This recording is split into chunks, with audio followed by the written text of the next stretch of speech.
Hello. I'm glad you're able to tune in. This is going to be our substitute for our kids class, and we're going to be looking at what's called the Dinosaur Delusion. There is a book written by a group run by the members of the Church of Christ called Apologetics Press, and they have authored a book by this name. And essentially, what we're going to be looking at is, did dinosaurs and man coexist? Essentially, it's this question: is God's account in Genesis about how the earth was created and made, is it correct? Or is what man has come up with based off of Charles Darwin and evolution, the idea that it took millions upon billions of years for life to somehow come into existence here on this life? We're going to start off with the thought, did dinosaurs and man coexist? Because if we can answer this question, then it answers for us, is God correct, or is evolution and man and their thoughts correct? You see, evolutionists by their own words have made this statement, or made statements similar to this.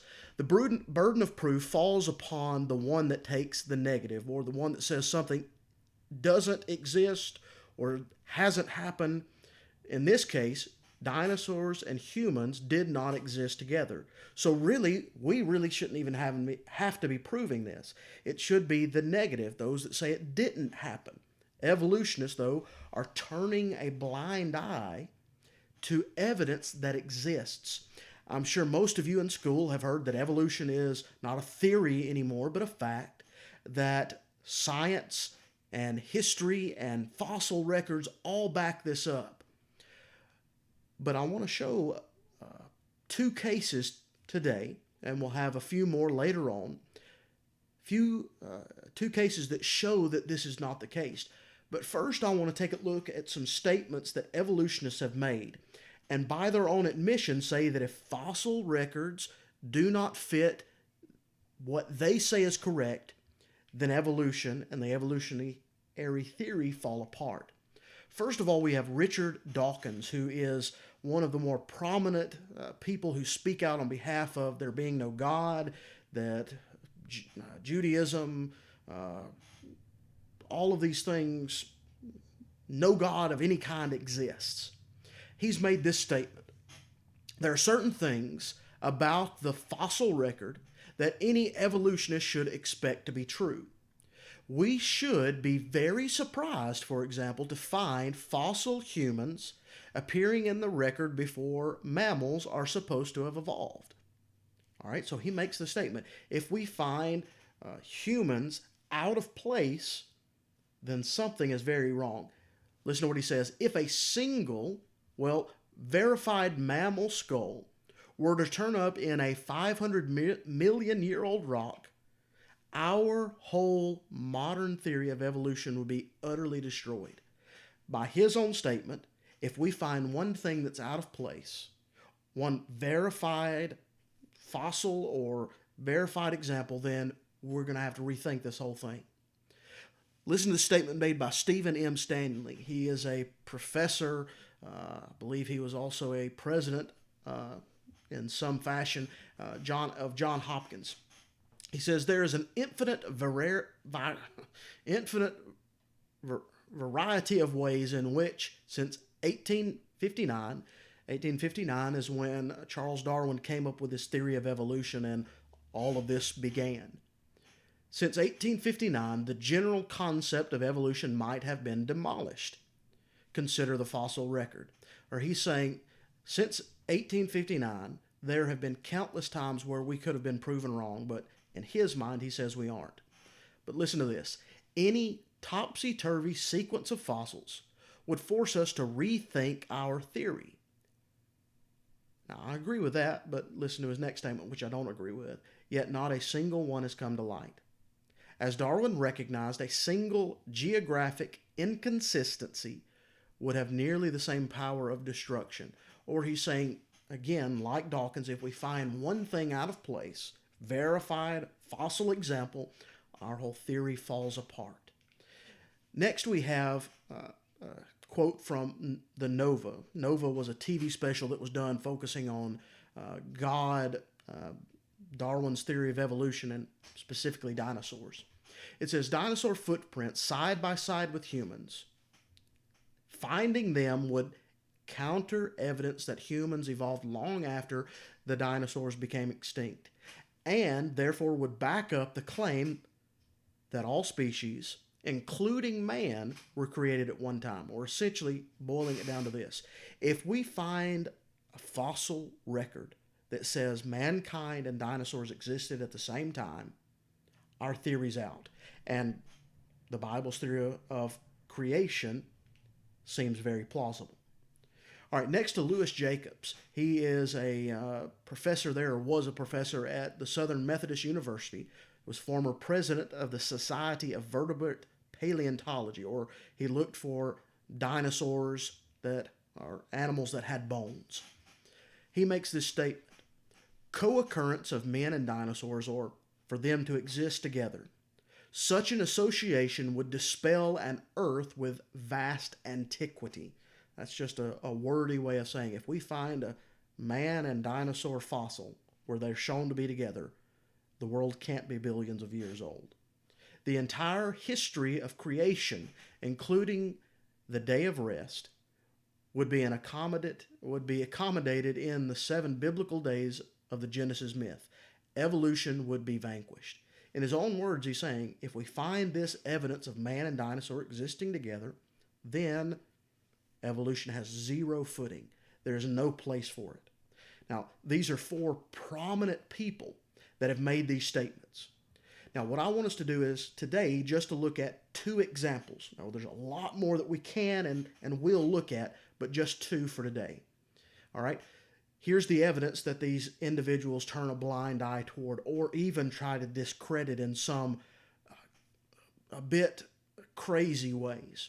First of all, we have what's called the Taylor Trail. In this, we have a set of 14 sequential, or in order, human footprints on the same platform, the same layer of rock, with 134 dinosaur tracks. Stan Taylor, who's pictured there pointing at the track, began his excavation of this Taylor Trail in 1969, continued the work through to 1972 until there was nothing left to find in the area. Initially, in 1969, there were only 2 tracks, dinosaur tracks, that could be seen in this Paluxy riverbed. But he spent a number of years, 3 years right there working on it, and he found quite a bit more than just those first 2 initial tracks. As you see here, here's another picture that was taken in 1994, I believe. It normally appears right under the edge of the river's water level. So normally all of these are under level. But again, there are 14 human footprints left to right, meaning it shows a person walking 1 foot to the other. Then, through this thin layer of mud, they found a 3-toed dinosaur track crossing right along with, or in perpendicular to the dinosaur, or to the man's footprints. Here's a better example, or a better picture of it. In 1999, there was a major drought which made the river drop drastically, and here's what they see. You can very clearly see the man in the background, and there's footprints going toward him. Those are human. No doubt about it. We'll show a close-up picture of one of them in just a moment. So we have that happen. All right. Then you can clearly see a 3-toed creature. The footprint almost resembles, from my thinking, a large duck print. There's a large 3-toed thing with webbing in between. And so here we have one example. Human right along dinosaur. Now, there's a very odd way that they try to explain this away, but we're going to look at that at the end, because the things we're going to look at today, both of them fit under that heading. Here's a close-up of one of the prints that's untouched. Here we have the footprint of the human, which is outlined now, or shaded there that you can see it, with a dinosaur footprint made, and then the human footprint made right inside of the dinosaur footprint. In this one, we have the dinosaur footprint outlined. It's a little hard to see, but you can make out a little bit of the distinction there, the heel of the dinosaur print being right next to the heel of the human print. And this one, we have both of them outlined. So dinosaur print or human print on top of each other, or made very closely to one another. So we have our example. We have our one verified thing to show evolution is incorrect.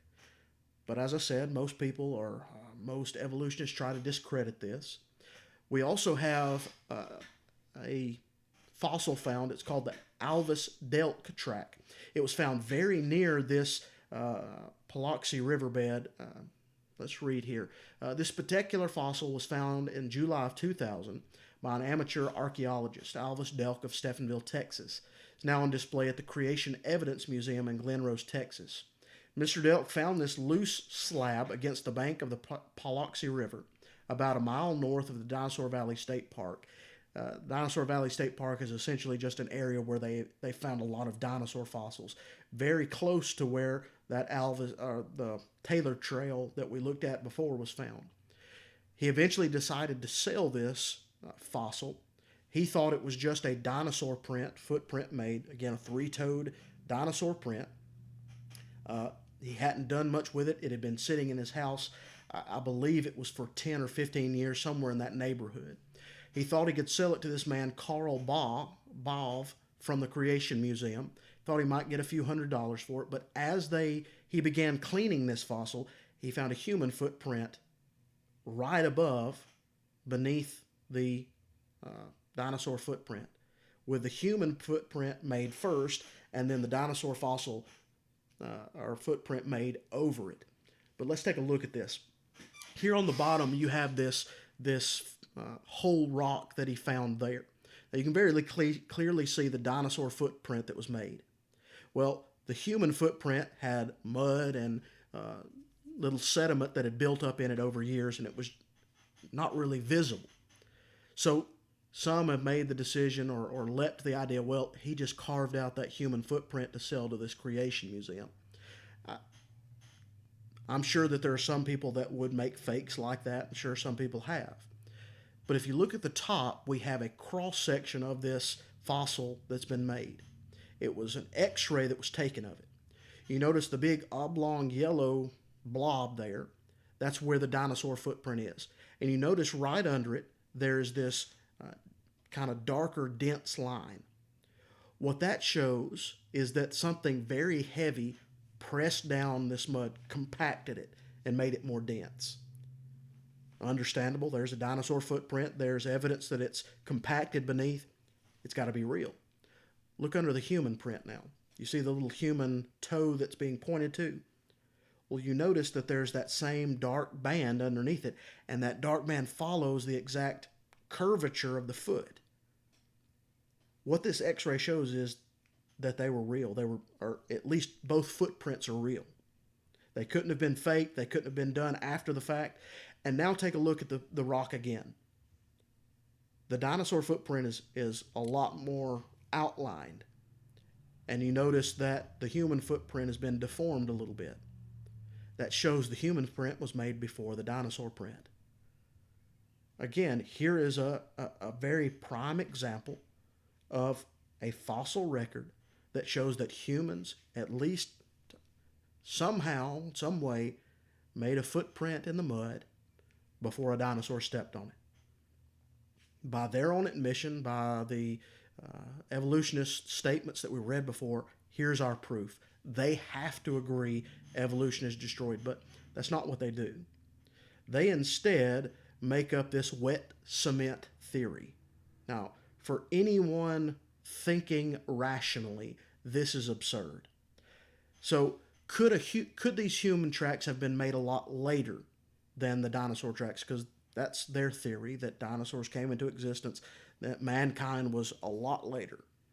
So, they've come up with this theory that the rock that the mud that the dinosaur stepped in became rock, but through some process that we don't understand yet, it became mud again. So mud, dinosaur stepped in it, it became rock, then it became mud again somehow, and then a human stepped in it.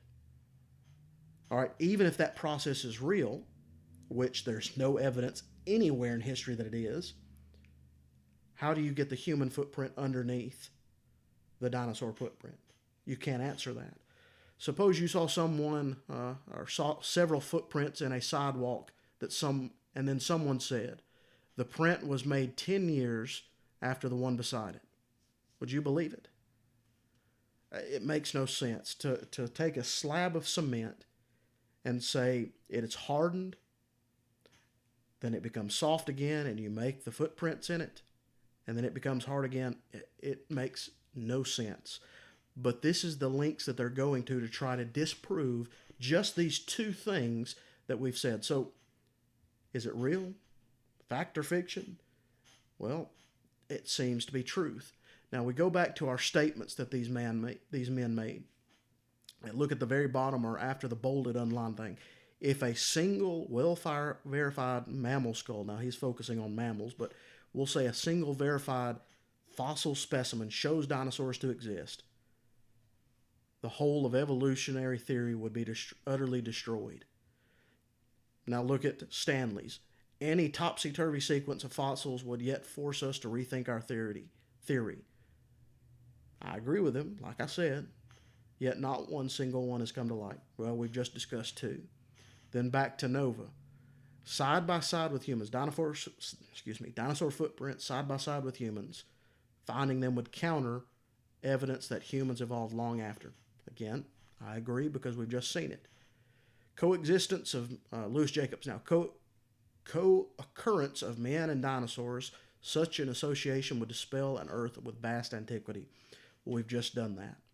You see, these things that we've looked at are evidences that the world scientists, they overlook because it doesn't fit what they want to be true. But these two evidences, and again, there's a lot better ones even that we're going to look at in the future. So I ask you to keep looking, signing into YouTube, Facebook to get these updates to see when we come out with new updates for this.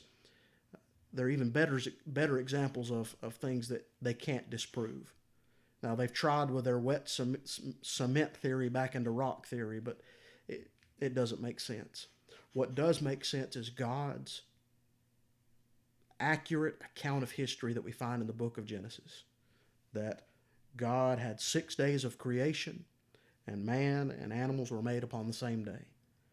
I don't ask you to take my word for it, but look at this evidence that has been given and use the very words that these scientists have used to say, here's what would change my mind. So I hope this has helped you, and as you go throughout school, as you study these things, keep these evidences in mind that we've shown. If you have any ideas or would like some more information about it, please feel free to get back in contact with me. You know, this is the kind of stuff that I enjoy talking about. So if you think your kids might want something specific, or even you adults would like something as well, feel free to get in contact with me. Give me a call, give me an email, and I'll try to help answer your things. As well as I would like to give some things that you can look at on your own. One we talked about earlier, Apologetics Press. It is a thing run by members of the church that they focus solely on the evidences that show that evolution is untrue and God's account is true. But also you see the website name listed here, www.bible.ca. It's another individual that has gathered a lot of this information, such as this that we're looking at today. So I encourage you to take a look at either of those sites. And I would ask you just to trust in God and know that what he said is correct. And there is evidence to back these things up. Even though men may turn a blind eye, God's word shows itself to be true.